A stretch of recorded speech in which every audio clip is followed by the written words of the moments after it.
Do you remember all the lies and propaganda coming from the mainstream establishment, from the media to the World Health Organization and the Gaza Health Ministry, saying that, Israel last week targeted the main hospital in Gaza. And if they wanted to just do it in a ruthless way, they could have just taken the whole thing out from the sky, but they didn't. It was a very cautious operation. Despite that, we had the media and all these globalist entities coming out to say, oh, the incubators have been removed from babies and the beds and everything else, and there are premature babies who've all basically lost their lives. They've been abandoned, right?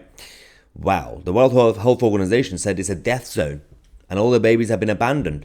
Well, we've discovered the truth.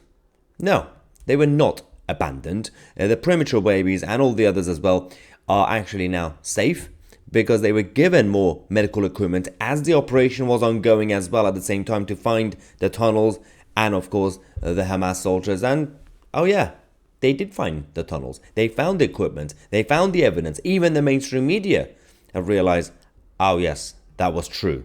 What happened with the babies?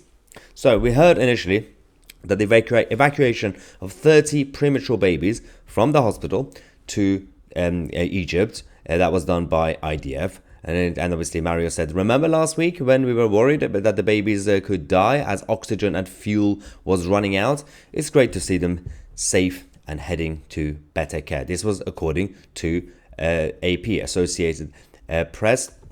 That aside, we also got to confirm by Trey Yinks, obviously, and Al Jazeera, saying 31 premature babies actually were evacuated from Gaza's hospital, and they are now in Rafah and be moved to Egypt on Monday, which is now today, for further care.